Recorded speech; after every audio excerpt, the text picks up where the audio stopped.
Okay, now that we know that we're on the record. Is that Alexa or Siri? That's Zoom. That's Siri.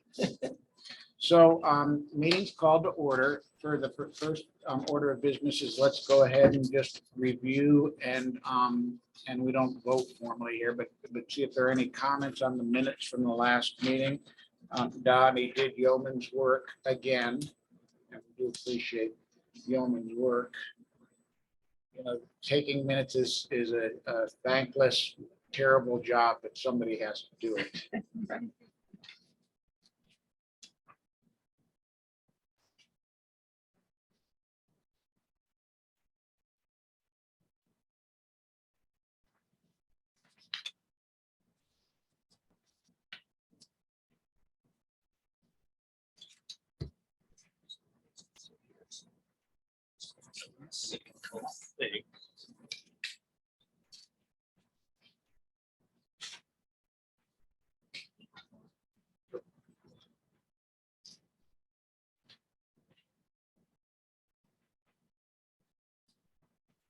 You want to set up your parents and stand. Okay. Yeah. You got 10 seconds. Okay, any comments on the, if Anthony's got to leave, let's just go ahead and move on so he can hear Darren. Any comments on the minutes from last month?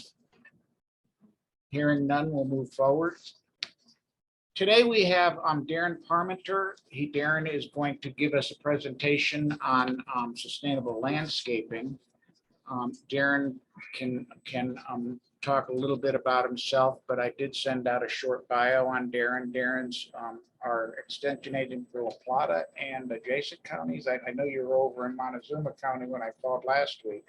La Plata County pays me, so I'm La Plata County, but yes, I work in Dolores, San Miguel, Montezuma, and Chula as well. So Darren will give us a presentation today. I've already driven Darren through around Tamaron and just pointed out what we've got here. So he knows and, you know, explain that it was essentially a 50-year-old landscape design. And I know I either through his thoughts or we talked a little bit. I heard his wheels turning in terms of where things could go, but I'll just turn it over to Darren and let him give his presentation, and hopefully, Anthony, you have time to listen to most of it. But Darren? Yeah, where do you want me to awkward room to try to like speak to? I want to keep speaking to your own back, but here's the Probably. camera. So he can be on the camera. So I can come over. I'm just going to be behind you ladies. Darren, why don't you have a seat right there? Okay. And then Here you Then can- our viewing audience can see you. You can put his, you can do the magic. you want me just to tell you when to forward a slide, or do you want me to give you? I can do it from. If you want it up right now, I'll put it up right now. Sure. And I think the people online will also be able to see it here. Mhm.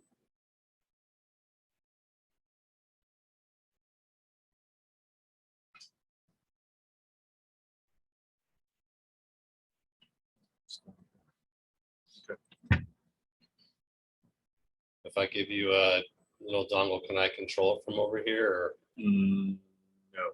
Okay. I don't think so. Just tell me when you want to go. I'll just say next to it. Yeah, so thanks for having me. As Mark was saying, I work for Colorado State University. I'm a horticulturist by trade, probably more of a background in agriculture than in landscape horticulture. But what Extension teaches us is to be an inch deep and a mile wide, and that's kind of where I'm at. I'm a Durango native. Like I was telling Mark, I remember coming up here as a kid, and the big adventure was always swimming under the wall from the inside to the outside pool. And there was a little pizza place in an arcade downstairs. That's kind of all I really remember, and people yelling at me for running around too much. So I know the location. You know, obviously you guys are somewhat unique in that you're a higher elevation community, which there aren't a lot of, you know, in La Plata County. Pretty much here and above, you start to get more sparse in terms of people. But how many, so you guys have been, how many, have you been here for more than 20 years? Okay. 10 years, a lot of you. So you probably have seen a change in kind of what our environment has been.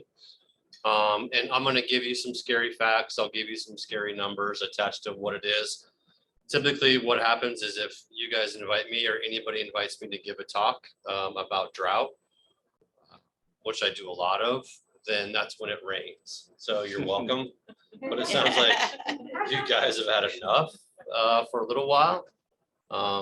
You know, as my grandma always said, if it's not your ass, it's your elbow, right? So you can be scared about fires and drought, but then now the rain doesn't stop and everything's getting overly saturated and kind of that next challenge that presents. So if you're gonna go to the next slide. Feel free to make this as, we can keep scrolling through. Kind of as personal as you want. You guys can ask questions as we go through. I honestly don't have any idea how much time we have. You have as much time as you want. Okay. Dangerous. So these numbers are going to be attached to Durango. So, you know, add 3 or 4 inches to what your annual precipitation most likely is going to be up here. You guys have a more consistent monsoon season than we do down into town, and the further south you go. So your numbers for July, August, and September, and maybe even into the first part of October can be elevated, and then sometimes you'll roll from monsoon season right into the first snows, you know, October, November, and then, you know, fingers crossed, our winter months have consistent precipitation all the way through March.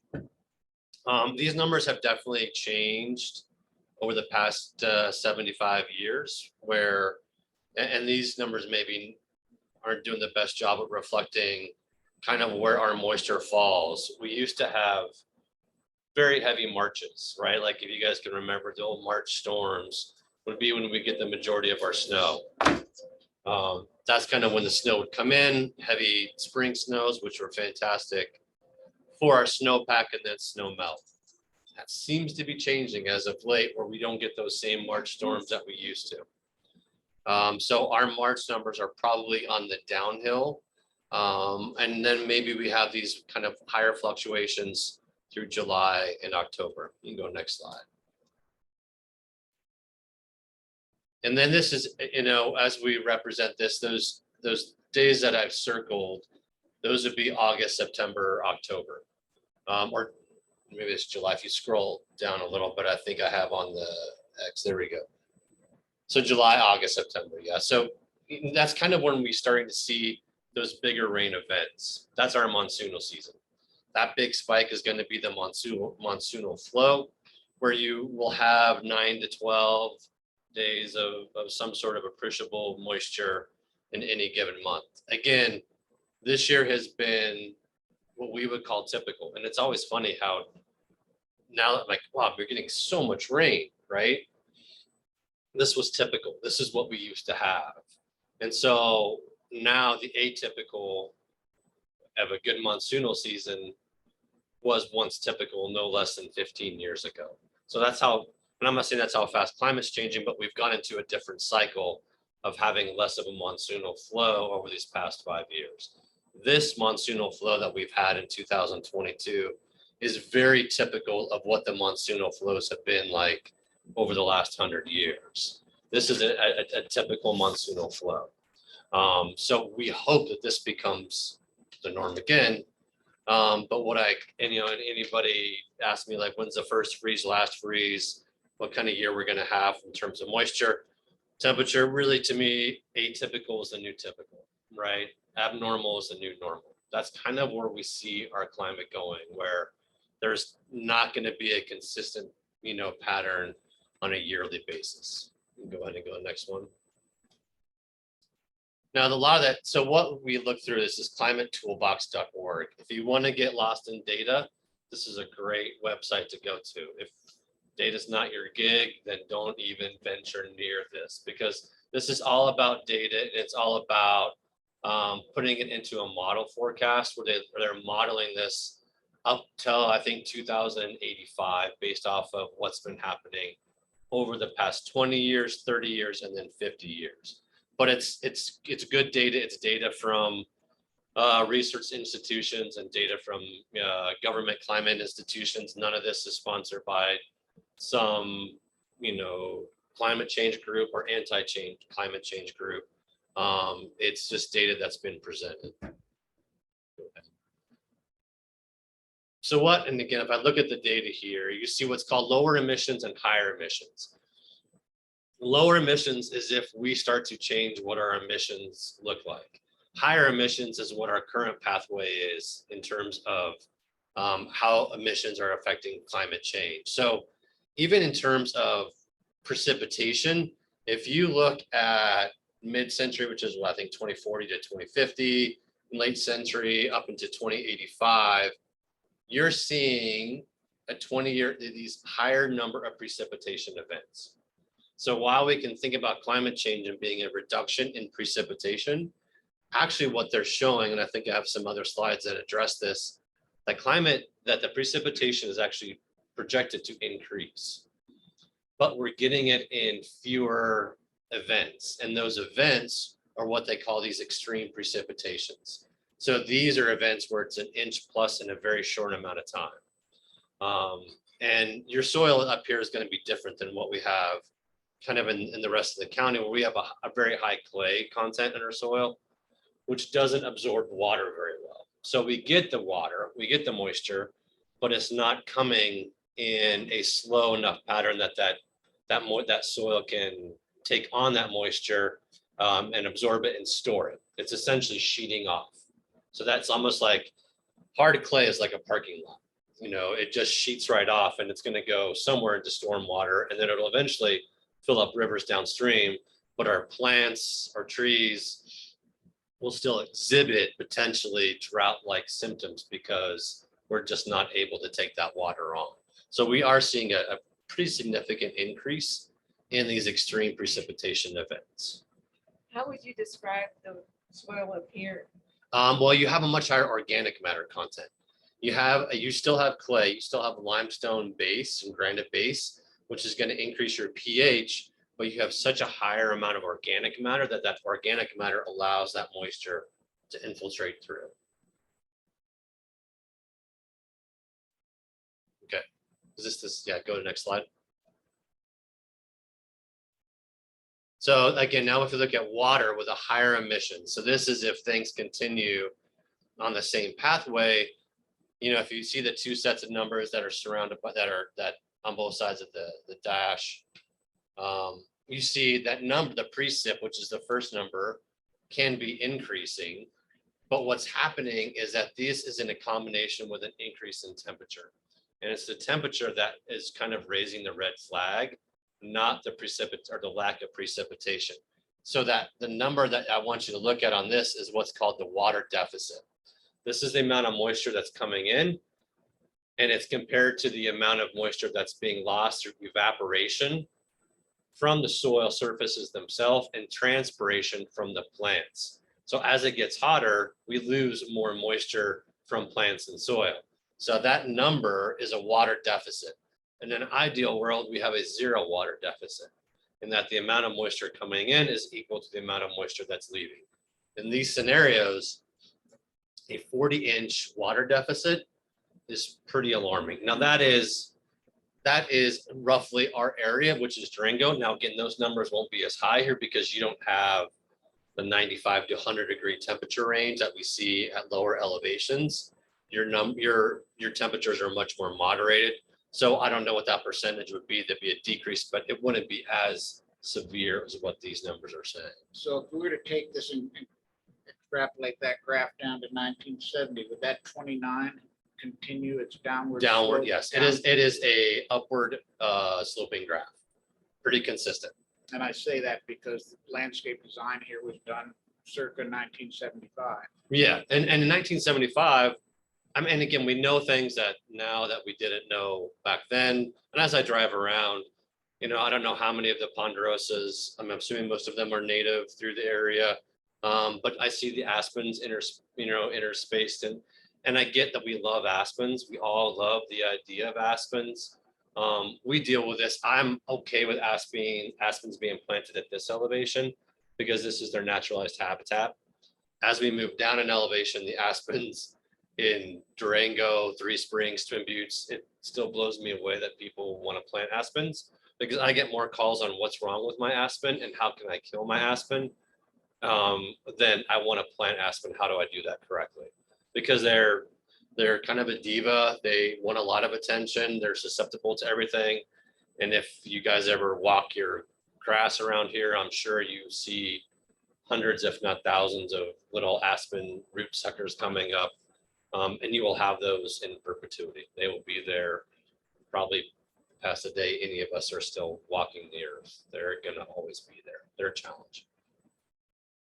So yeah, that landscape plan that you guys had from 1975, it's going to be, we would think it should be a little bit different if you were to create that same landscape plan in 2022, 23. Go ahead. And so this is just the hardiness zone. We always talk about hardiness zone, and that's essentially it's the average minimum temperature in the winter determines what your hardiness zone is. This is going to be, I don't know if you scroll up a little bit, these are a little bit too, this is 90. So this is done it's like every 12 years, the hardiness map is done.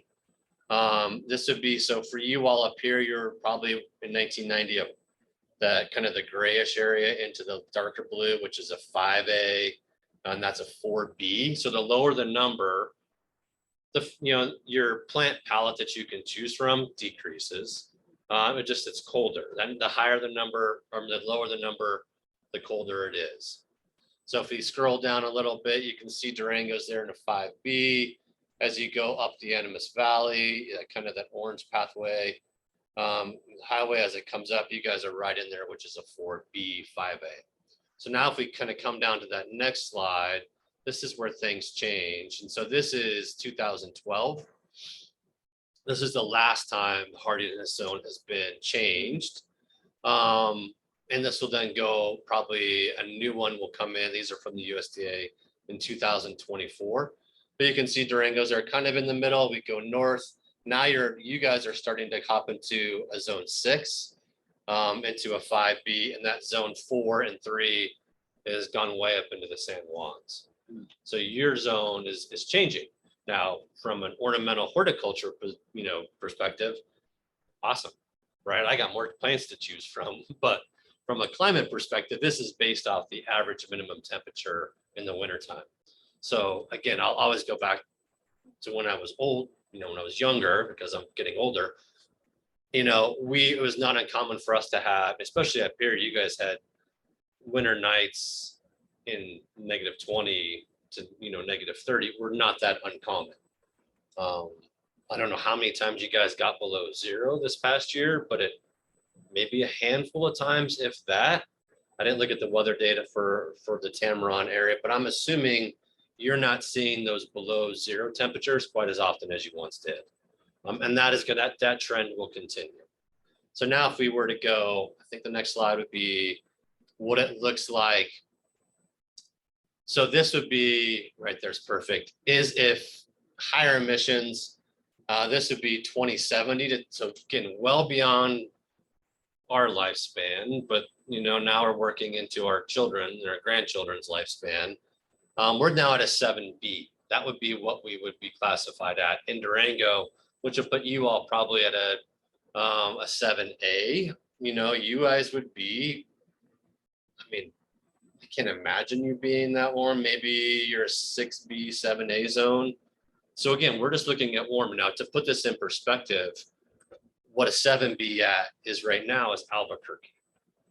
So in 2070, we in Durango, down at the base of the valley, would be the same climate as Albuquerque.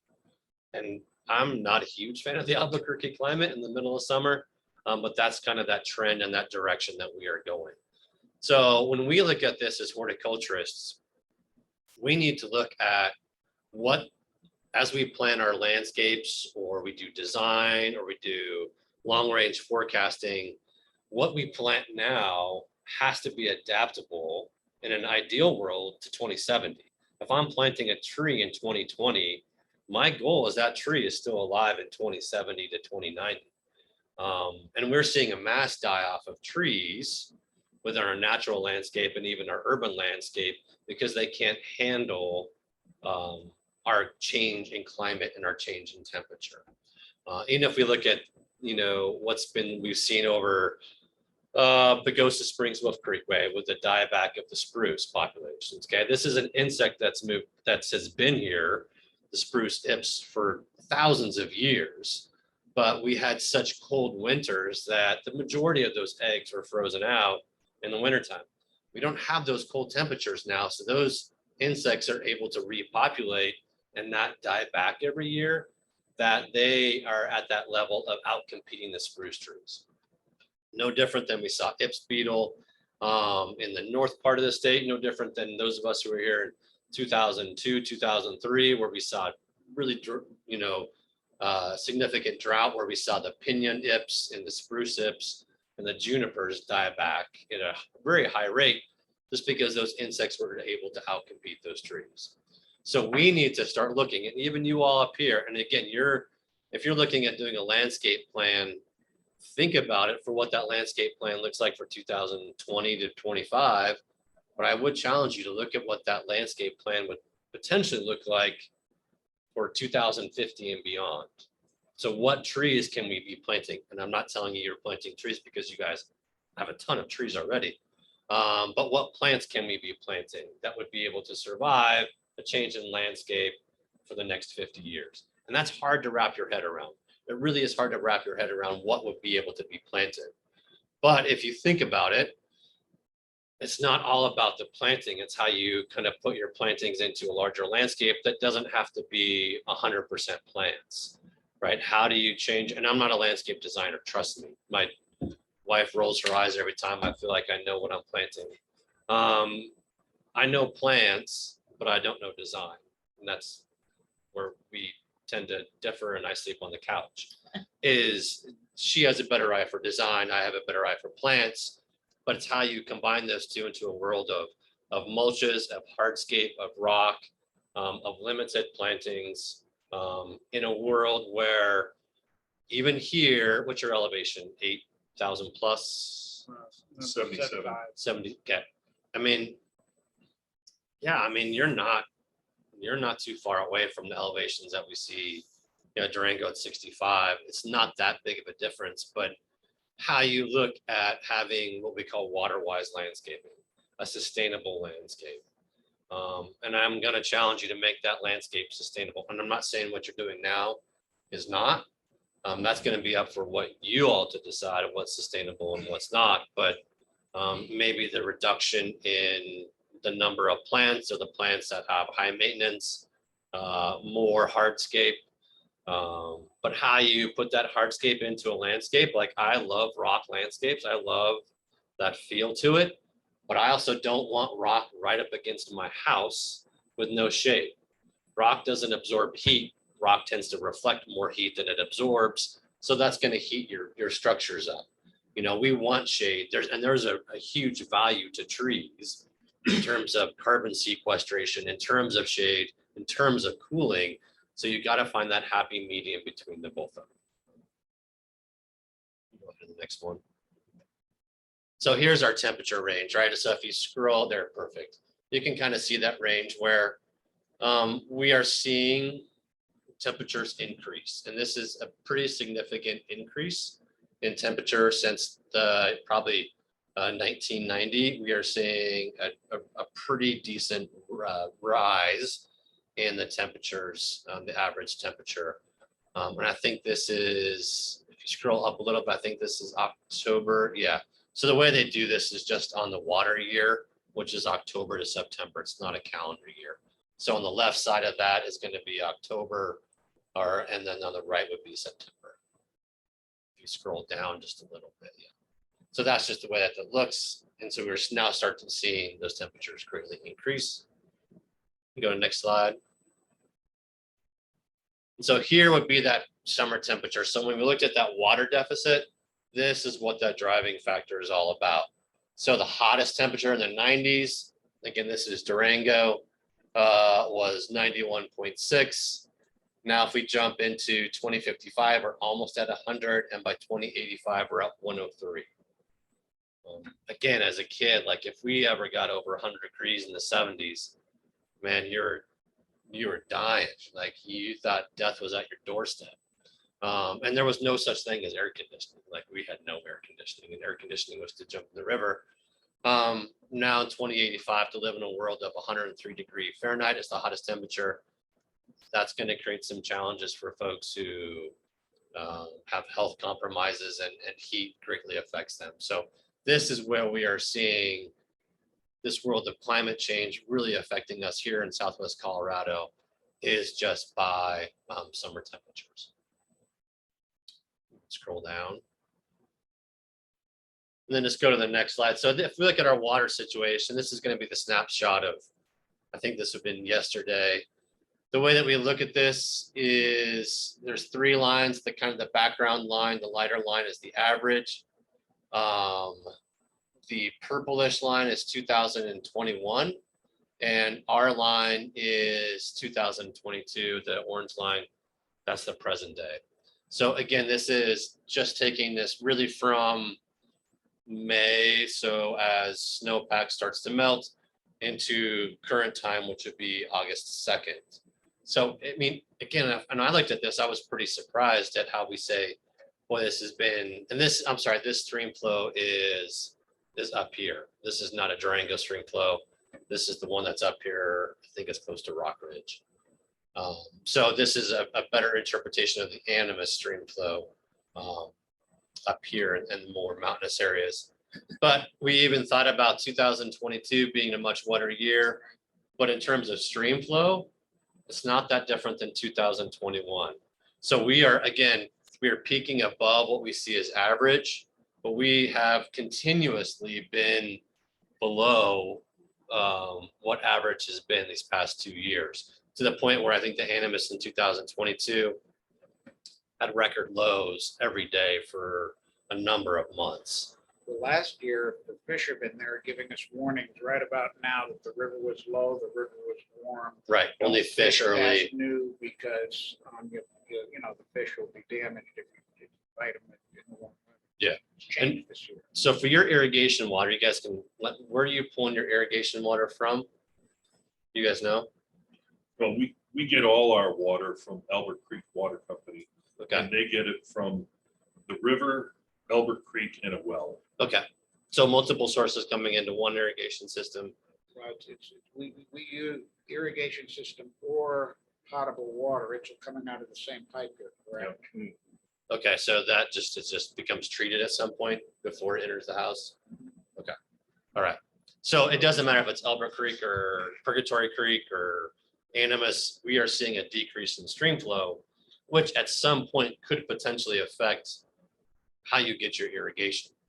And what we have found is that once you start to affect how you get your irrigation, who's affected are you all as consumers, or you all as an organization, and what you pay for that water. And we see it all around the West. We see it even here in Durango area with Lake Durango. We see it with the city of Durango. The city of Durango, once you reach a certain number in terms of gallons used, your cost per gallon increases by like 300%. And it's expensive, and that's going to be a factor. Do you guys pay your own water irrigation bills? Okay, so each It's a major homeowner portion of the budget. okay, correct. And then you have all the common spaces that you're irrigating every day, every other day, every week, however it works. So Well, and if it became a choice, I suspect between tap water to the units versus irrigation, and if a shortage issue came up, I think that the irrigation, I know that the irrigation would come on first. Was there a time, Gary, in the past that there was an irrigation, where irrigation was cut back or even put on restriction because of water shortage? a few Not years? that I know of, but the irrigation water up until 5 years ago, something like that, was gray water. It and was why did only- that change? I don't know. Do you know? No, some sort of complicated. changed because of Colorado state law. Okay. You're not allowed to use gray water for irrigation? That's correct, where humans and pets can come in contact with the surface, you have to use treated water. Now, does the golf course use treated water or do they use gray water? They use gray They water. use gray water. So, yeah. And And we did, I believe it was 2 years ago, we did have some restrictions on irrigation. And Rick, correct me if I'm wrong, but I think that law has to do with the proximity to buildings and all. Isn't there some zone within? which- Yes, that is correct. And I don't know Okay. what that. That is correct. Distance is. Okay.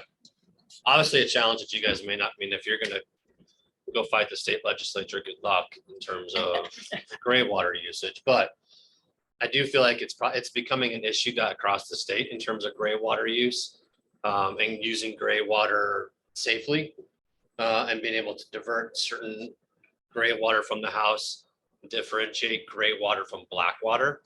You know, black water typically comes from is sewage based, where gray water can come from a shower. It can come from a dishwasher or a kitchen sink. How we utilize those at a very small level, it's gonna be probably different than what at a golf course level for sure. But yeah, how we look at that in terms of that use of gray water, I think is going to become a more prominent issue throughout the state of Colorado as we are seeing decreases in water availability. And the other thing we can talk, I'm sure you can have rain barrels and you can do that potentially here. I don't know if the HOA restricts that. That's a very small component to a very large issue, but it does help to a certain degree is utilizing rainwater. You guys now, I think each probably condo up here, residents can have 110 gallons of water stored in rain barrels for their personal use outside for plants. Again, that's not going to affect lawns and bigger spaces, but it would potentially affect the smaller spaces in front of the house and just in smaller plantings. A law had just passed about taking turf or lawns out, incentivizing the removal of turf and lawn. A lot of municipalities have been doing this for a number of years, where they pay the homeowner X number of dollars per X number of square feet to remove lawn and replace it with something that's more xeric.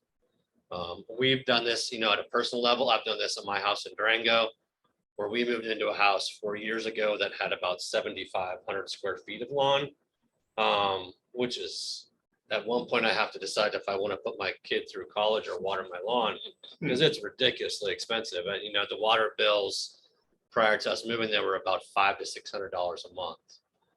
And that was the vast majority was irrigation, because it was only 2 people that lived there. So I know the cost of it. So we were trying to take out turf. And I would challenge some of you to look at the spaces around the condos and the townhouses and the homes about taking out turf. Maybe there's an incentive at some point from the state of Colorado or from the local municipalities to take that turf out. Because what we've realized, and I knew going in, I can take the turf out and I have a cost savings of irrigation, but I'm also not just going to live in a sea of mulch with no plants. And even mulch, the cost of mulch, 2021 to 2022 has gone up 175 to 200%. So mulch is not cheap. Rock is not cheap. Everything right now that we want to do alternative to lawns is not cheap. Plants have gone up at about 100% over the past year. Trees are about 200% cost increase. So for me to replace that lawn with something, it's not a cost incentive to me. It's more of an environmental incentive that I cannot justify using as much water as I do to irrigate my turf. It just isn't. What My- about native grasses? Sure. And native grasses, there's very few grasses that are xeric. Grasses tend to like water. Native grasses tend to have a deeper root system. Some of our fescue grasses tend to have a root system that's able to source out water at lower levels, not at that upper level. So yeah, but there has to be a paradigm shift between with all of you and the people who come and rent here of what a native grass, or not even a native, what we call a naturalized grass, would look like compared to a manicured. And what it looks like here is probably a Kentucky bluegrass perennial rye mixture, which, you know, gives you a nice green lawn that people like to see. So it is going to have to be somewhat of a shift from visually what people are looking at. And that's what a landscape is. A landscape is a visual, either attractant or a deterrent. So how you're going to move people away from what they want to see up here to a grass that even some of our naturalized grasses or native grasses, they understand our environment. So come May, they green up. But if it's dry in June and July, they go summer dormant. So they die back, they brown out as a response to drought. It's a defense response. Even Kentucky bluegrass will do this, and you can probably drive through Durango and you see lawns that are brown. Those are primarily Kentucky bluegrass. It's a response of the plant to go summer dormant for survival. So you would get the calls, you probably, or whoever that is, you know, the head of the grounds crew, like, why I want my grass to be green. You know, I'm paying X number of dollars per night. I don't want it to be brown in front of my house, whatever that looks like. So you're going to have those challenges attached to what a landscape is going to be looking like. Now, as we drove around today, and I've been to Glacier, you know, a fair amount, you know, they've done a really good job in having hardscape, which is rock, you know, cobble, whatever it is. Their mulches are nice. It's like a neutral mulch or a fine mulch, which conserves water, decreases temperature, you know, to the plants, which is nice. So it keeps them a little bit cooler, and some pretty decent plant selections. As a horticulturist, I don't get overly excited about Russian sage because it's planted everywhere, but it's actually a really good species in terms of being relatively xeric, relatively maintenance free, and it's attractive, and the bees love it. So there are some benefits to what I've seen in their landscape and what is in your guys' landscapes. It seems like, and since you kind of did the tour today, it seems like we have an opportunity for some compromise with our spaces, you know, to kind of keep the green area right around the units, but we have these larger areas that are in Yep. grass today that we could move those to a xeriscape. Yeah, your Concept. common spaces, I have no problem with. And even looking at some of the common spaces that are up here, you have good species throughout those. You have someone at some point has planted good species. You know, I see like the Russian sage, I see yarrow, I see potentilla, the cinquefoils. Those are those same species that we see in parking lots scattered throughout Southwest Colorado. And they're in parking lots is because they can deal with that heat sink that's a parking lot. They can deal with reduced moisture. They can deal with someone tripping over them and kicking them and falling into them and a cart running into them. They're durable plants. Again, from my perspective, there's other choices out there that you could potentially diversify that with. There's some native choices. There's some choices that do great with limited amount of irrigation to interplant with those. And even your tree species are great, minus the aspens. I cannot do aspens. I know people love the aspens. I have made more enemies by saying I don't like aspens than probably any other thing I've said in my career. But they are not the best species. They are a water-loving species. They will take as much moisture as you can give them. They're a fast-growing species, which means they are weak-wooded. They love to sucker because that's how aspens grow in a naturalized environment, is they are all one species because they have a ton of root suckers. So however you guys want to look at your landscape, it's going to be a challenge. But I would say, you know, as you mentioned, a compromise may be looking at some of those common spaces, the spaces that are around the parking lot and the streets, the roads, you know, having that in between units, Yeah. spaces Yeah. between units. fence, that sort of thing. Yeah. To me, I mean, again, just driving through here and I drive, and we have a house at Electra, and every time I go to Electra, I shake my head because your biggest issue is gonna be, and I'm gonna preach it today, when there's no fire danger, is gonna be firewise. Right? Like these gambles are, they're ladders, so they take that low ground fire, they move it up into the upper parts of the ponderosas. And that's how things spread really quickly. And that's how we saw things spread through 416 fire. The gambles were definitely a ladder species where they moved that fire through. That's going to be the biggest issue. And it's the issue of probably of any sort of community in Southwest Colorado. I mean, and I'm in downtown, I'm in Tupperware Heights, I'm in the Crestview area.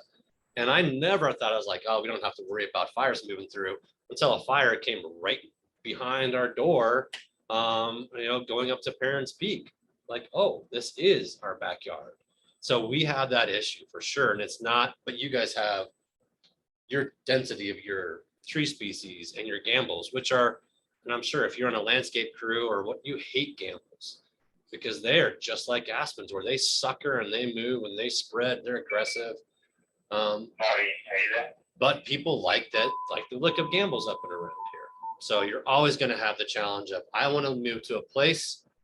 I moved to Tamaron, I moved to Glacier because I want to live in the mountains of Colorado. So I want it to look like the mountains of Colorado. You have a changing climate where fire is a real danger every year. And you're going to have probably less true moisture and higher temperatures. So it's going to be a challenge for you all. And I'm glad I don't have to fight that challenge, but you guys do. But you're not the only HOA or the only housing community fighting the same challenge in terms of our landscape. It's probably been, I wouldn't say number one topic of the year, but certainly in the top three.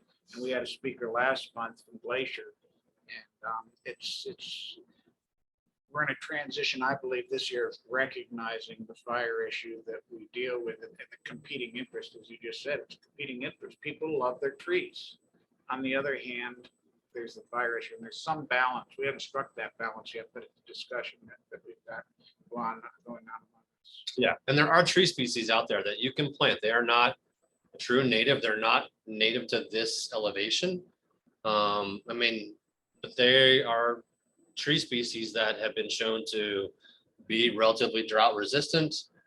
They provide good shade, but that means you're taking out a lot of trees to replace with new trees, which doesn't always sit well with people either. Why am I taking out these 100-year-old ponderosas to put in a $400, purple robe locust, right? Like it's a hard one for people to wrap their head around. But we are seeing, and if your water prices continue to go up, at some point, you may have to say, we need to decrease irrigation. We need to decrease watering. And it has happened. And again, I'm always going to compare to Durango, and I apologize for that. But Durango's water prices went way up. And what we saw were those folks that lived in the homes, they were able to still irrigate. But if if my parents owned the home and they passed away, I moved in or I rent that house out, I'm not going to irrigate to that same level.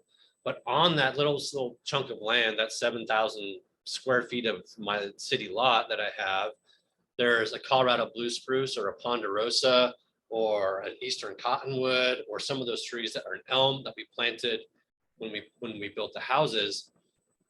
Us taking away water from the lawn is now taking the water away from that tree that has been used to having irrigation for the last 75 years. And we are seeing this dieback of some of our historic trees throughout the neighborhoods of Durango. Cortez is seeing it, Farmington seeing it, of these large, majestic historic trees. There was a house across the street from me. The mother died. The kids took the house over. They stopped watering the lawn because it was so expensive. In the middle of that lawn was a ponderosa tree, and within 3 years, that ponderosa was gone. Right? So you have to think about, okay, some of these trees in our naturalized spaces, they'll do fine, hopefully, with a changing climate. They actually won't do fine. They really struggle. They're now showing our native trees are not doing as good of a job in changing to the climate as we once thought. They are suffering tremendously. But, you know, those trees that are in those lawn spaces, they like the water that you all have been giving those trees for the last, since 1975. And so if you start taking that water away, you will see a dieback of trees for sure. And if you think you're getting calls now about trees, wait until you start to see trees that are dying, and people are not going to be happy about that. Well, and that just snowballs the fire mitigation issue, because if we've got dense brush and trees growing that all of a sudden aren't green, but they're starting to get dry, Yeah. sort of like the Christmas tree in the house toward the end of the season, they become more of a hazard. So it's just something we have to be Yeah. aware of. And 1 year will not change this. I can promise you that. If this is a typical monsoonal year where you've had above average or average moisture, we are not at a drought cycle. Like, this is actually a 40-year drought cycle that we are in. And by no means is one good monsoonal season going to change that drought year. It's going to change your fire year this year, probably, where you can say, all right, we made it through 2022 fire year unscathed. But 2023 rolls around and it can switch just as fast as it switched this year. So for you all to be ahead of that constant ebb and flow, up and down, is probably going to be wise.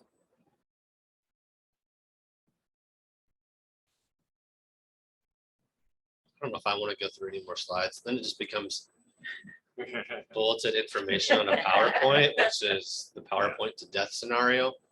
But again, we talk about our conservation efforts. These landscapes are receiving the vast majority of water across Colorado.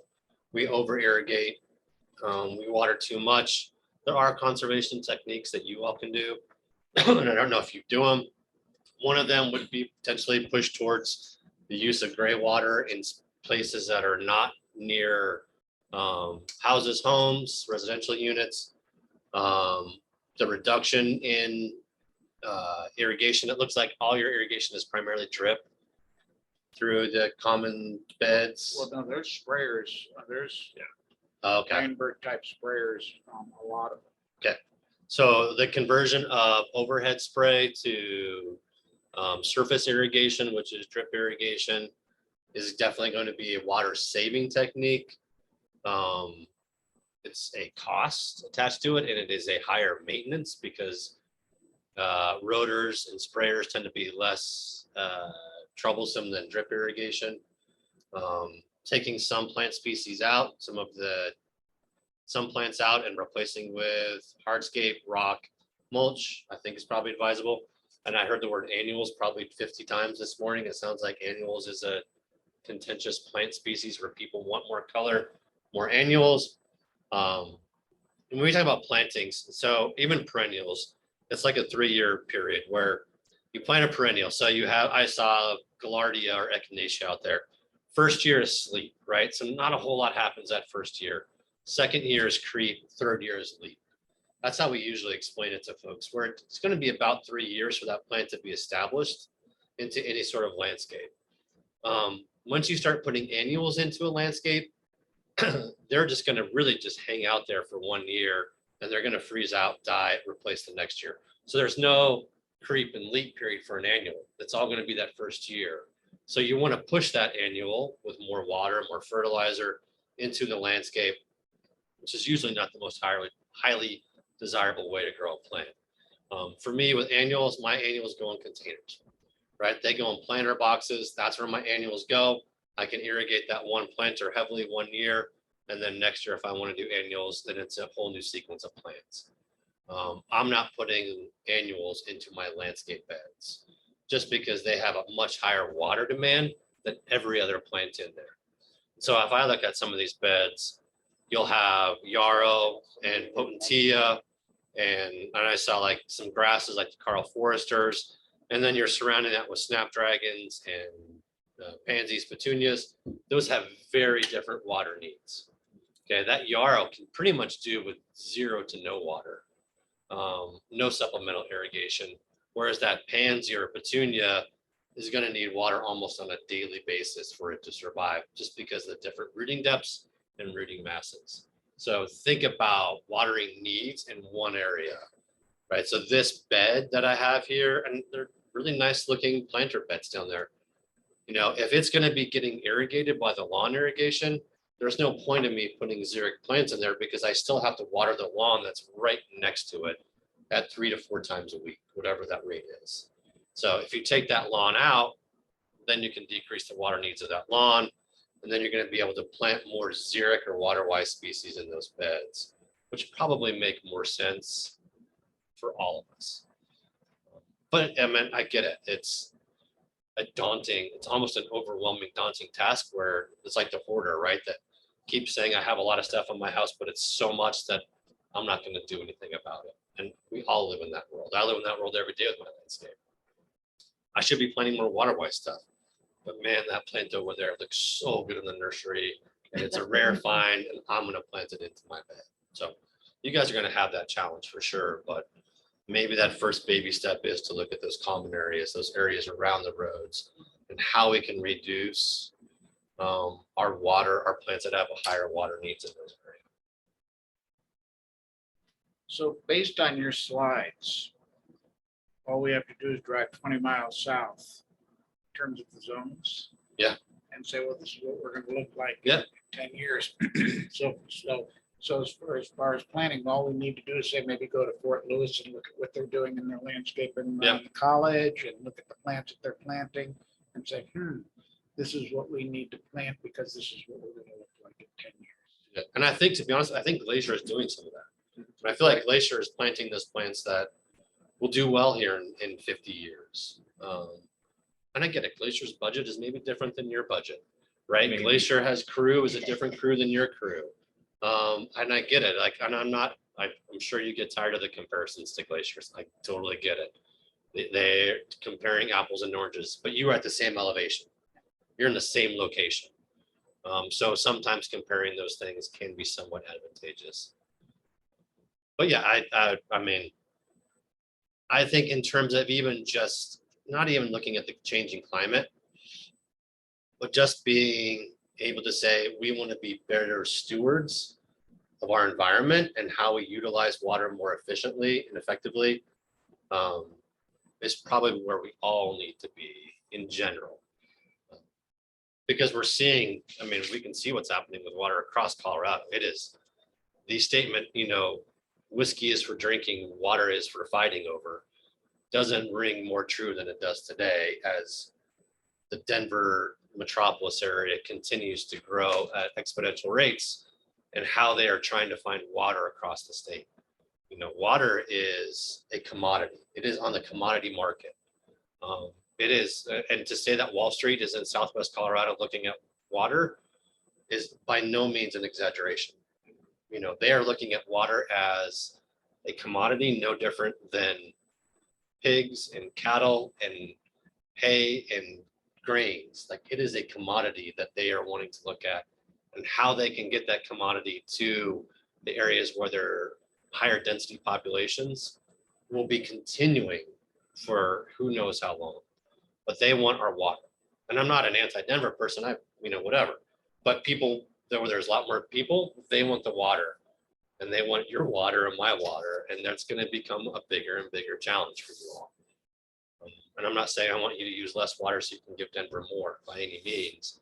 But we are seeing less and less water in the state of Colorado downstream.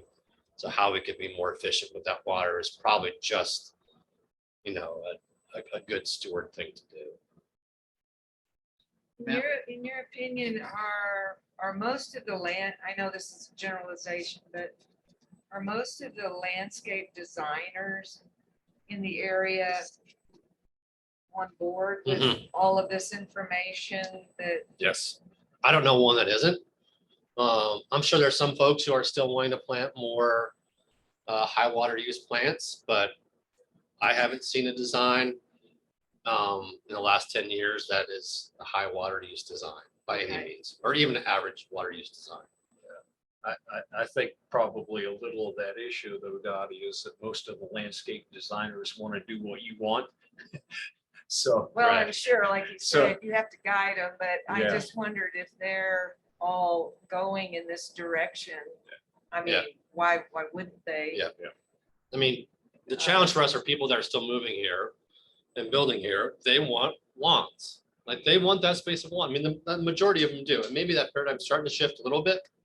But people want their lawn. I like my lawn in my house. Like, I'm not gonna lie, like I enjoy the cooling effect. I enjoy the fact that my house is 90 degrees. I don't enjoy that fact. You know, at 5 o'clock, but I can go sit under the shade of a tree on my lawn and it's 75 degrees. Like that is and it's self-serving by all means, but I like that effect. Well, I I like think having, what you said earlier about maybe, it doesn't have to be all or nothing, you know, we used to live in Evergreen, Colorado, and a lot of the homes, most all the homes had native grasses in their front yards, but they might plant a small grassy area in their backyards for their children or dogs, Right. you know, to play with. But it looked really nice, the native grasses in the front. And then if people wanted, some people even had it in the back. right. Some people had no fences, you know. Yeah. But Yeah, and I think the landscapes of America are starting to change. Most definitely in the West at a very higher rate than what we see the rest of the United States, because we are seeing such an increase in temperature and a decrease in accessible area moisture precipitation. So I totally agree that that's like you can have both worlds. And there are benefits of turf. There definitely are. You know, it cools the area. It'll cool your house comparatively. Okay. There's some carbon sequestration to it. You know, there's benefits. It's better than pavement. I would give it that. You know, water absorption, which then water doesn't go into stormwater. It actually is absorbed. Soil microbial activity is greater under a lawn than under pavement. So there's definitely benefits of turf, but there has to be somewhere in there where you're not going to please everybody all the time. We have 380 people here, everyone has a different opinion. Yeah, yeah. I think if you had all 380 people here at one given time, you'd have, you know, 380 different opinions on what they wanted to look at. Gary And the never- vast majority of them are self-serving. Gary's never experienced that, No, right, never. Gary? Do you mind if we use some of your Yeah. presentation? Because we're gonna have some convincing to do with Yeah. with some people, so. And the rest of that presentation, I think there's like 50 slides on there, is more water conservation techniques. So even it's like folks who have a lawn, how you do that efficiently and effectively. Like I mean, Kentucky bluegrass gets a really bad name, but it is actually a relatively efficient turf grass species. It's us as homeowners that are not a very efficient and effective species. We tend to overwater by, like I said, sometimes 100 to 200%. You know, we don't have those. And when you just, again, drive around anywhere and you'll see sprinklers going off at the same time it's dumping a monsoonal rain. You know, and so how you do techniques of, okay, shut off valves or shut off, you know, to shut off your system if you get a 1/4 inch of rain. How to, when you water, you know, don't water during the day, don't water when it's windy. So there are definitely conservation techniques that you can do. We tend to water, and again, like I do more site visits on turf that have issues attached to overwatering rather than underwatering. We as humans or whatever it is, if we see that a plant looks like crap, what is the first thing we think can solve that? I'll just give it more water. And there are issues attached to overwatering much more often than there are issues attached to underwatering. So I could tell you up here, you should, if the monsoonals aren't a daily occurrence, you should be probably irrigating your turf 2 to 3 times a week, right? If that's a healthy turf. But I'm probably guessing there's places up here that are watering 5 to 7 days a week, which just is not an effective way to water. Or maybe every day. Yes, yes, I'm sorry, 5 to 7 days, a week. So you see that water go every day, which creates a root system that is at the surface. You know, you want those turf species to seek out water, which means they're going to go deeper, where there's going to be more water in the majority of our soil profiles. And again, I am totally at fault at this. So I moved into a house that had irrigation on 6 to 7 days a week. So when I moved in and said, I'm not paying for this, nor is this an effective use of water, my turf my lawn, like it plummeted, like the quality of that turf went way down. And I'm sure it's because all of those roots of that Kentucky bluegrass lawn were in the top 3 inches, because that's what I get watered every day. I don't have to seek water deeper. But if I start irrigating less often, then I'm going to try to force those roots to go deeper. And the grass isn't happy with that. So there are techniques, and that's the that very roundabout way. There's a lot of those other slides are just about that, but feel free to use whatever you want. I'll just say use the PDF and not the PowerPoint, because you can change the PowerPoint to fit your needs. And those aren't my words, those are your words. So just change the name attached to that PowerPoint. Get rid of the power.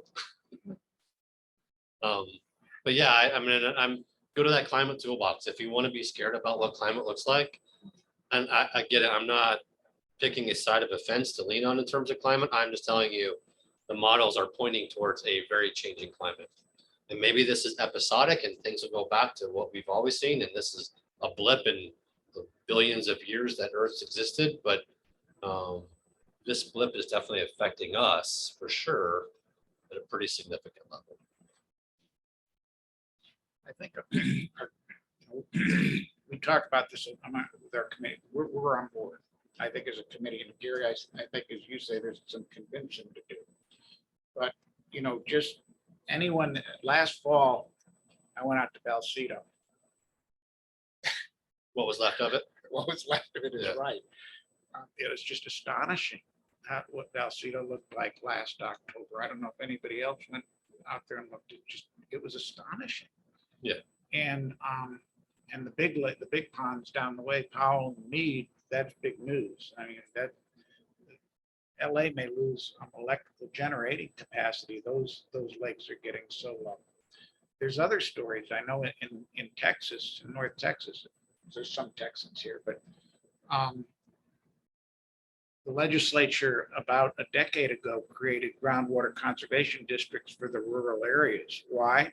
Not because there was groundwater issues in the rural areas, but cities like San Antonio were eyeing water in the rural areas, groundwater. And with the Edwards Aquifer continually doing this, they're saying, well, maybe we can go to some of these surrounding areas and build pipelines and bring water in. And the surrounding areas got nervous, and the legislature created the groundwater conservation district. So local municipalities have control over what their water use is going to be, because in Texas, water is subject to capture. And that's happening in Colorado. I mean, Southeast Colorado, developers are paying farmers and landowners for their water. Yeah. And they're actually paying for their water rights. And so And there are it's- water rights in the West. So Yes, and it's, there's probably nothing more valuable than senior water rights in the Western United States. But it's more cost efficient and effective and a higher return on investment for them to not farm and sell their water than it is to farm. And once you lose that right, you just can't decide, oh, I changed my mind, I want to From what fast. I understand, Taco's maintained its rights, but you know, but I think they're being probably leased to Glacier or Elbert Creek. But and in New Mexico, it's even more, you know, most of the basins have been closed. Yeah. So, and I think it may be that in Colorado too, there are no more water rights. So the senior Yeah. water rights just do this. So you and guys that. have, if you have senior water rights, don't fear the use it or lose it mantra. Like that's very rare that if I say I have a decreased amount of water that I use, that we decrease the amount of rights that you have and we'll sell some of those Right. rights off. That really doesn't happen as often as people fear. No. So you will still have your water even if you're using less of it. You'll still have those rights to that water. Value just. Yes, and I know that there's the dollars attached to a water right are a pretty big incentive to sell that, but obviously that hopefully we don't see a whole lot of that in Southwest Colorado. Because that's one of our biggest fears is that we lose those water rights to other parts of the state and we'll never get them back. And you know, at the end of that presentation, we don't think that if we go back to just a simple form of landscape, it just doesn't have to be a sea of mulch. It doesn't have to be a sea of rock, and that's not xeriscaping. Like there are water efficient and effective plants out there that are also good pollinators, that are also native, that are not aggressive. that have long bloom periods, you know, that can fill in spaces. So there are species out there, and there's plenty of them, that if you use them effectively and place them effectively, it's an attractive landscape. I don't want you to think that xeriscape means ugly rock landscape. It is not. Those two do not have to go hand in hand by any means. And if you get a good designer up here, even to give you a top, you know, I'm sure that they can give you great ideas as to what a landscape could look like.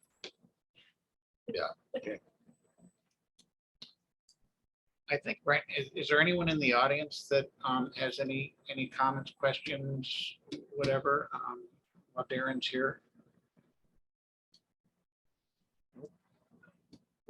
Ryan's just thinking about going out and changing. Well, all the I'm gonna put Ryan on irrigation the systems. spot in a second because his boss abandoned him. But Are you part of the like facilities crew? Yeah, I take care of grounds, irrigation, So I just increased your workload like 4 times over. So we're moving a lot of what you said, we've got. Yeah. Towards. Makes that possible.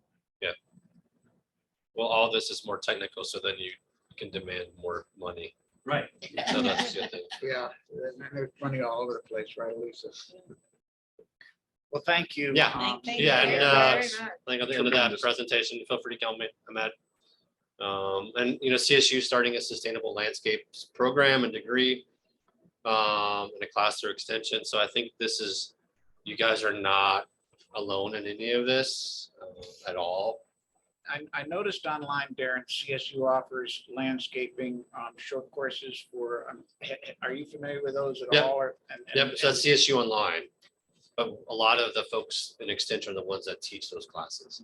And this next one, so we have always do like a Colorado Master Gardener program, which we run out of my office and I run. But this new one is a sustainable landscapes program, which should come online in 2023, which will look at some of the principles that we do. And this is all research based. So that's the beauty of using organizations like us is I'm not swayed by industry as much as other things are swayed by industry. But I'm also not swayed by advocacy groups on either side of that spectrum. So the information that we give is going to be research based and it should be Colorado based, which has the benefit to it. But I think the sustainable landscapes, it has to be the wave of the next 100 years in terms of how we look at our landscapes themselves. I was just gonna say, I really appreciate hearing about the.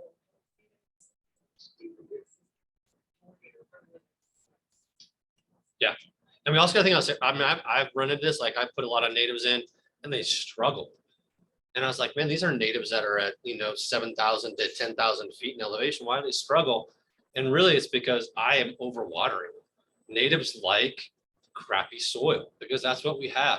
Natives like rocky soil that is fast draining. So once I actually changed even my soil types to a much more like gravelly textured soil, that difference was remarkable. And you could grow you go on your hike with the other 2,000 people on Engineer, those species you can grow down here and you can grow them effectively with very limited water use. If you go down to the Botanic Gardens at the library, as you walk south down that path, on the left side, I think it's called the Dene Gardens or Dene Gardens. There's no irrigation. You have to irrigate those plants for establishment. You have to and then you have to provide potential supplemental irrigations in long drought periods. But the plants on that side are no irrigation. There's not even an irrigation system attached to it. And they're in full bloom, right? Like they're nice species. So My understanding, the library up at Fort Lewis is the same way. They've got that type of big zero state botanical garden that, we can go review and see what. yeah, they're putting in this new crevice garden up at Fort Lewis College, it's unbelievable what they're doing. But I think that is, everybody's CSU is getting pushed, to remove huge swaths of turf. And the reasoning of, well, this is where the kids hang out. It doesn't have as much weight as it once did, because you go out to those big swaths of turf and it's 95 degrees and the kids aren't hanging out there. Yeah. They're not there, right? We are an adaptive species. Like it's too hot out here in this big lawn with no trees. I'm going somewhere that's cooler, right? So I think that we can look at these things and even campuses across the United States are going this way. Yeah. But yeah, feel free to reach out to me. Thank you Yeah. so Thank much. you. Around, right? Thank you. Thank you. I would stay for the rest of the meeting, but So I think Boy. there's not going to be much rest of the Yeah. meeting. You notice it's a short agenda Jeff, I today. took too 'cause much it's all- time. Thank you. Thank you, Thanks so Darren. much. Thank you. Finishing up, Anthony left and now it's your baby, but you have anything to say in terms of what, this isn't a lesson learned session, but just, where you think the summer's taking you so far. Everyone knows Ryan, correct? See nothing about me. Yes. I've recently switched all the irrigations except for a couple to every other day. Mhm. So that's sort of maybe a good thing, that I'm glad that we did that, especially with rains. And right now, the irrigation's off. That's what I was gonna ask. So, I turned it off yesterday because we've got so much rain. I'm just gonna let it kind of do its thing for a little while. But as far as, what this landscaping committee wants to do, that's sort of up to you how to implement it. But I think it's the right direction, definitely. It's the sort of net zero scape. how long will you stay in the landscape mode going into the fall versus, painting and getting ready for winter mode? We're gonna start moving that way pretty soon because grasses are gonna start slowing down. The growth of the grasses, if you noticed the last week, it slowed a little bit just because temperatures start coming down over the fall. And then we're gonna move into fall time, blowing out sprinkler systems, painting and checking all of the stuff like that. So, Smokes. Are you gonna skip the status still? Anthony?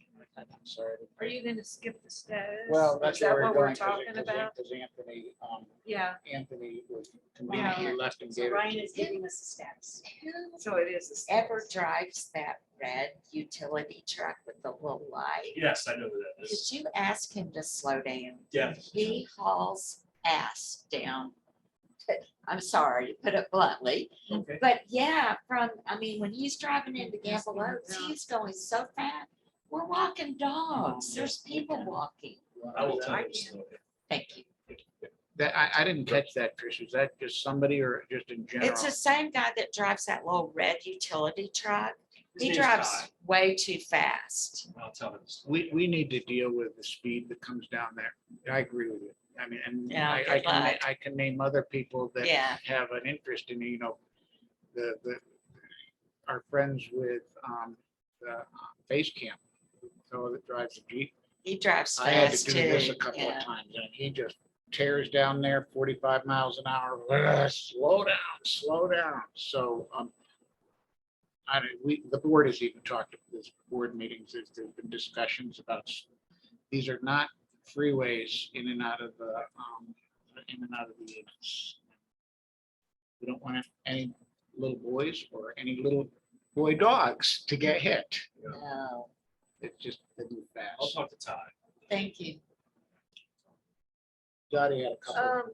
Where are we at on two things, the tree trimming and the weeds that are starting to come prolific in the beds? The beds are gonna be hit, probably starting next week. We're gonna start going around those, to pull all the new weeds that have come up. They really have come up quick with the rain. Yeah. Have, and I've talked to Catfish, Catfish, he's working with beds.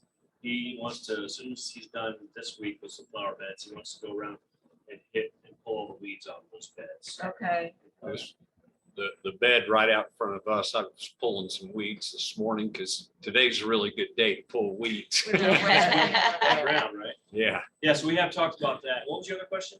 about tree trimming, where we're at on that, it seemed like you were doing a lot and then I haven't seen any, so. We do need to continue that. We were gonna wait until the grass kind of, like I said, as I said, slow down a little bit, maybe take a week or two in the fall here and trim some more trees after we're not constantly mowing.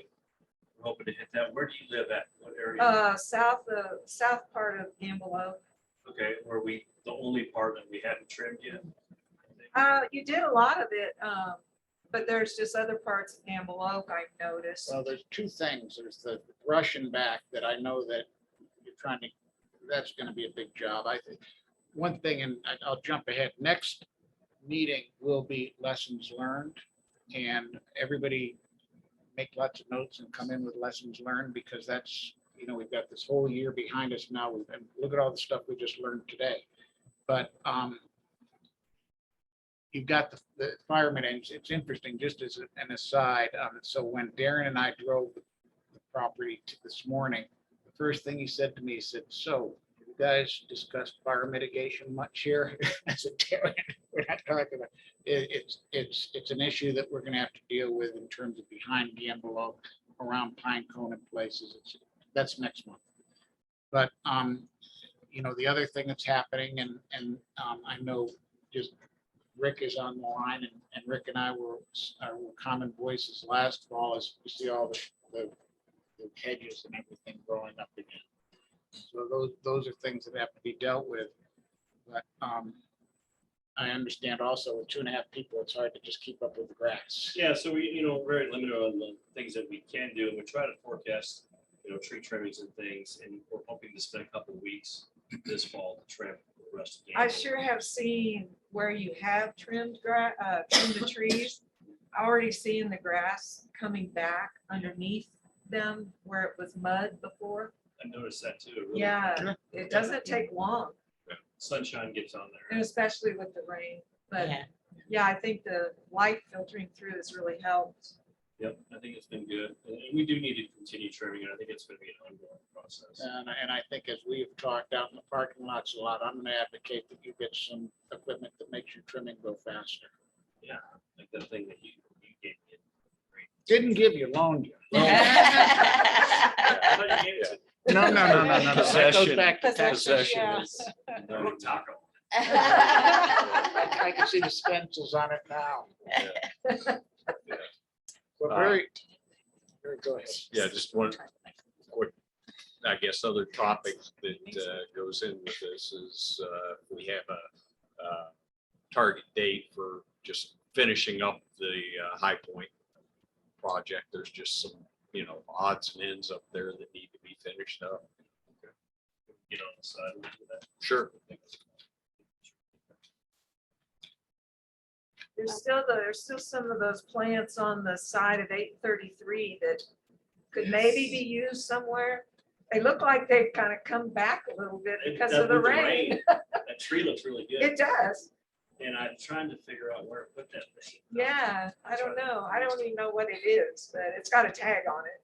It does. It does. Yeah, I'll try to. we could maybe stick those in the ground somewhere. Yes, all right.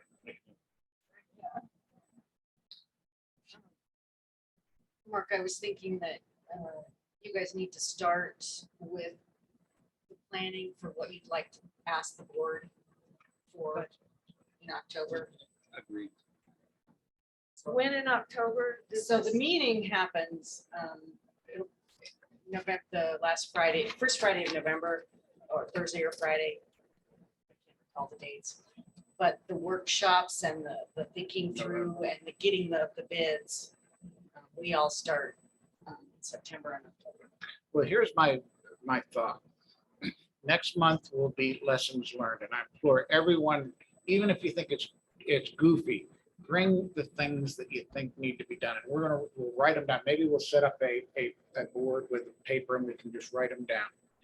From there, we have to attach numbers to all of that, and we really can't prioritize until we know what what individual things are gonna cost. If it's something would be nice, but it's gonna cost $1 billion, we're not gonna do that. But if it's something that is reasonably cost and it moves the needle in terms of appearance and such, well, that'll go higher on the list. And so what we do is next month get a list of what we see would like to be done. Then Anthony and some of the committee members, we can put numbers on it. So when we get into October, we've got early October, everything's first Tuesday of October. We've got the numbers, and then from there, you can start working it into the budget. And, it's limited discretionary funds. But if it's justified, I think the board will be very accommodative. And then I've talked to Rick about this a number of times. Last year was consumed with things that And we also have to see what we spent last year to see what it's gonna look like next year. So it goes into the budgetary process. But first step is what have we learned as a committee? Second step is taking what we've learned, what's it gonna cost to fix it? And we've all recognized this is not a one-year plan, this is a multi-year plan. And what is the priorities that we can do next year? That's how I see it going. Great. And I would tell the committee, one thing that you ought to start planning for right now is what you're gonna tell all the owners next year when they start showing up and they complain about brown spots in their lawns. People are, that's the first thing that we always hear in the office is brown spots. Why can't we water here? Why can't we water there? And then people start bringing out sprinklers and they run sprinklers during the day, and our irrigation system is designed to run at night, if I'm not mistaken. Is that right, Brian? Well, And people do this, and from what Darren was saying today, everybody is gonna have to get used to the fact that you're going to have brown grass. or And that's just a fact of life. or if it spaces it, it's gonna be brown grass. Yeah. That's where we go in, we start saying, why can't we put stone or gravel there? And it doesn't have to be a bland amorphous block of gravel. We can put gravel there, we can have larger rocks to give it dimension. There are things that we can do to make it look good. But, and as Rich has pointed out, especially on the parking lots, I would say on the east side. This year, it's a little different. It's really hard to go This is say. an anomaly. It's an, Yeah. but that blacktop hooks it that far in, or people parking their bumpers. And people have been hounded about parking their car over the grass now probably for eternity. So it happens. So let's have gravel. Maybe a big part of it is coming up with a way to communicate to the owners so that when you get these random calls, people that don't know anything about what the committee's trying to do, if we could come up with a way that we could communicate the overall plan succinctly. I know we have it on the website. I know we have tried to disseminate all this, but Trying to get people to go to the website sometimes is, Yeah. it is pulling teeth. It really is. so do you have a thought about, Well, I think some of these slides, I think would be a good presentation to put on the website to get people thinking about this. But any information that you want on the website, just let me know and I can put it up. and we've in got the minutes. plan, the overall mission, and everything there, but I agree with you, they're not gonna go to the website, they're gonna call you.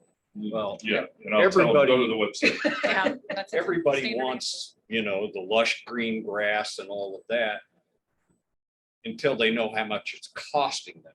And that, I think that's kind of the That's where missing link in our conversation. Water Is number that we three. don't have a real good handle on what our irrigation is actually costing us. That's one of my notes I made. Yeah, And- I've and- got and it. we can- Number I can three, make a Lisa? spreadsheet, And we Is it start number breaking three that in the down. numbers? I'm sorry. Water, 3 numbers of what? third expensive, third cost, Utilities are the most expensive. then That's water. what we spend, but that's not broken down between electricity and water, but I can. If you start breaking that down on a per unit basis, so that you can explain to homeowners that, this is basically what it's costing us to irrigate the lawns and the beds and all that Well, yeah, on a it's- per unit basis. And if you want twice as much as that, then our HOA fees are gonna go up $100 a month or whatever. Well, people's opinions can be massaged a little bit, when you start putting a dollar figure to it. I think in the past, maybe people felt that it was, these brown spots were because of neglect and not because of conservation efforts or, a plan, a long-term plan to improve our stewardship of the environment or whatever. I think sometimes they come in here, they drive in, they're not doing their job, you know, they're not doing this, they're not doing that. Maybe that's where most of that has come from. Maybe at the annual meeting, you know, it could be presented as, That, Rick, you're really right. sorry, I just wanted to jump in before I drop somewhere here in the mountains again. Oh, Like, You dropped out again. Rick, we're not, that's what I was never sound better. Yeah. sounds like a banjo.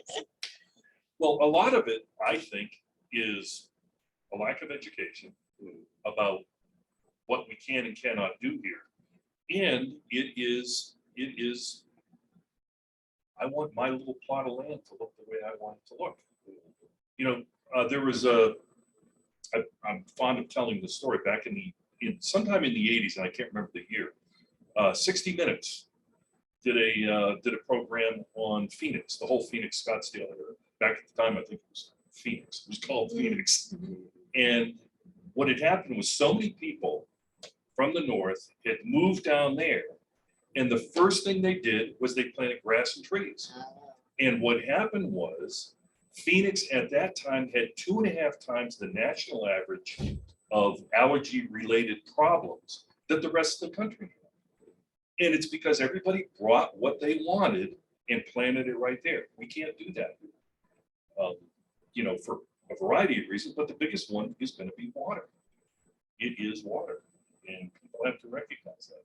I think it goes back to education. It does. Maybe we can work on that. Maybe we can Yeah. try to figure out the best way to communicate to all the owners what we're trying to do. Yeah, what the long range plan and our goals are. It's not, you know, what can we do this year? You know, it's past dressing up a bed or something like that. It's a much bigger project, bigger issue. And this is where we're headed, what we want to achieve over the next 5 years.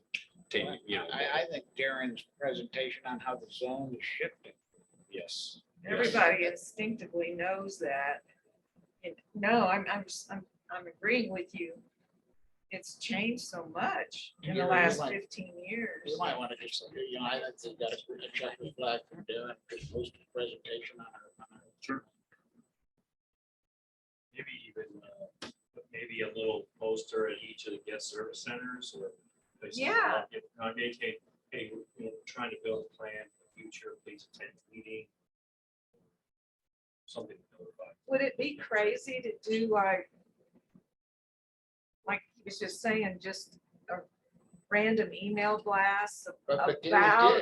Gary did, he blasted Darren's presentation today. Yeah, I know, but just tidbits, a little at a time, you know? Yeah, we can do all of that. And I can send more emails that direct people to the landscape committee page and you know, publicize the fact that there's a lot of information there.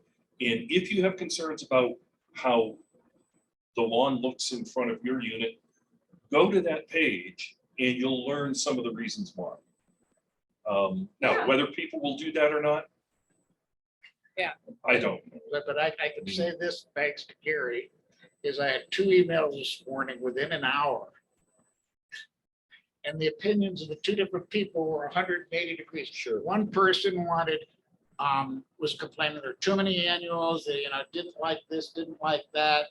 You know, we need, and the other person is, when am I gonna get some gardening around my place? I wanna have some annuals planted. I wanna have- One person, Community. and I think that was the person who was arguing for more trees. And more trees. More More trees, and trees. yeah, and I wrote back and I said, we're moving in the opposite direction.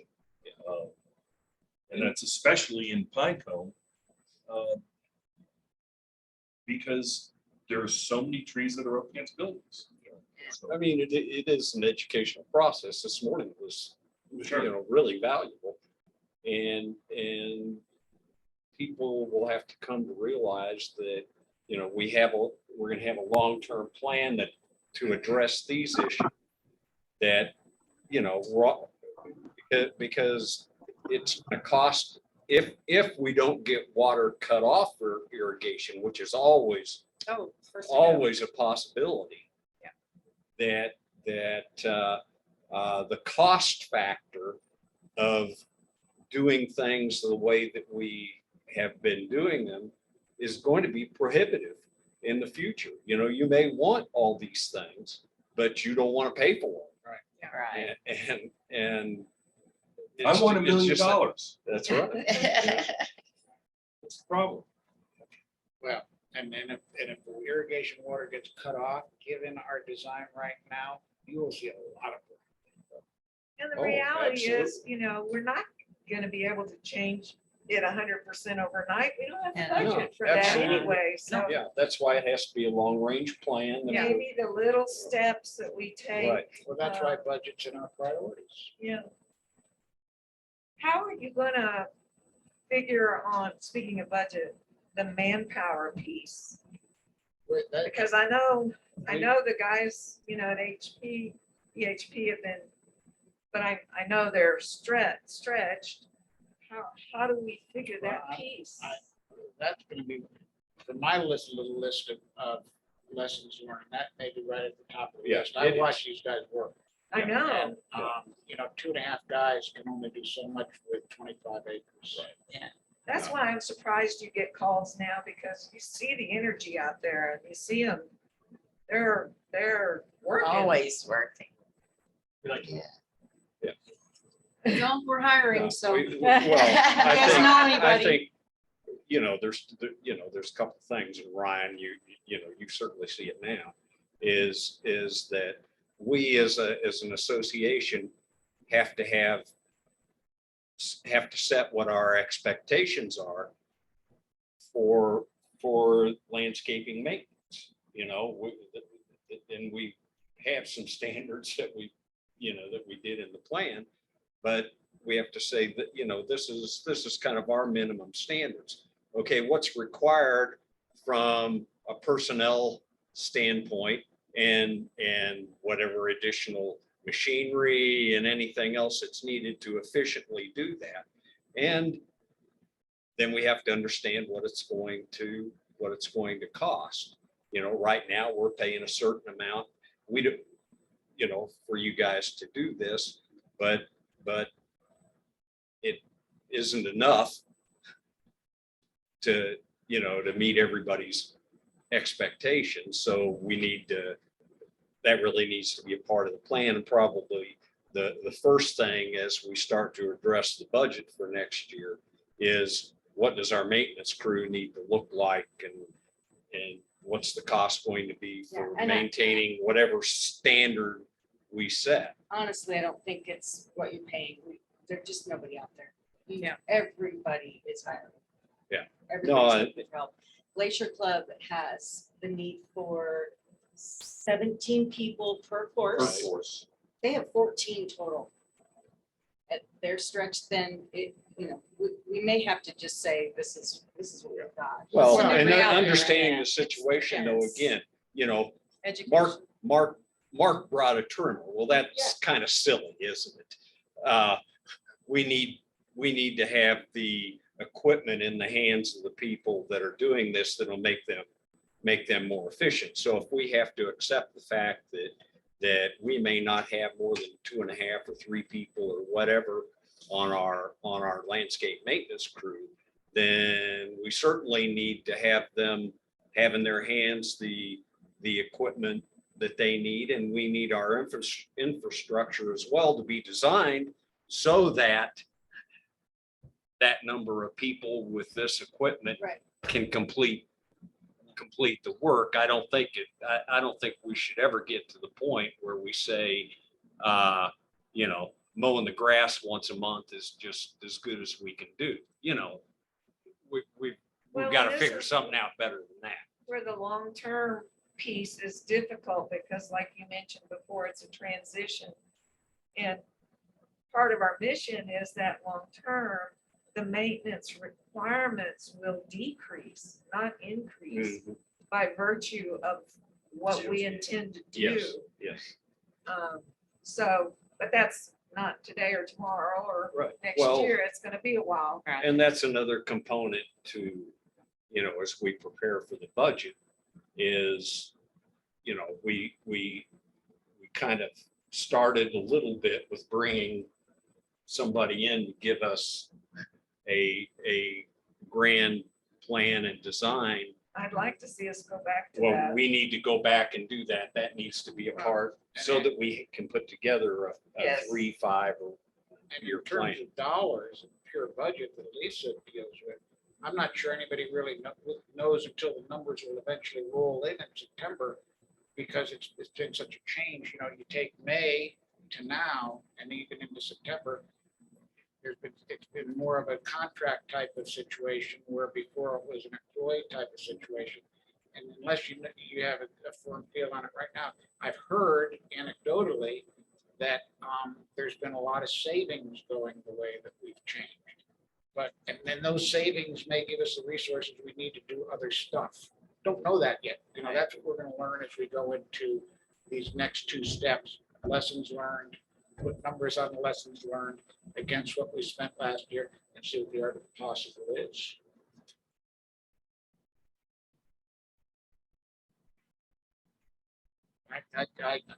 I tried up at Fort Lewis getting college kids to work this past spring, and it's mind-boggling. I don't understand where these kids are getting their money that they don't want to go. Well, it goes, if you watch some of what's going on and people coming or not coming back into the workforce, it goes way beyond college kids. Yeah. It's, Well, I think college kids, the reason is easy student loans, but that's my opinion. that's a part of it for sure. They weren't there when I was here in the early 70s. Well, I think like she said, that everybody's hiring and the prices Yeah. at so many places are so much higher and they don't have to drive all the way up here. Yeah. Yeah. That's a And limit. it may mean we have to get creative that way. Maybe work with Glacier to get creative. Maybe have a busload of people come up every morning at 7:30. I don't know. Well, if we have a 2008 style recession, that will change things a little bit as well. Notice the news, some of the big tech companies now are saying, get ready for pink slips. Mhm. I think Amazon's cut back like 100,000 people. Very good. Stay Well, tuned. All right. I think we had a good meeting today. I learned a lot. I Again, wish we knew what Rick was trying to say. I know exactly what he's saying. Horrible. Rick, I didn't think you were drinking this early. But anyway, He said, "You next were month saying you again, can't have bring it." your list. Yeah. Write down notes.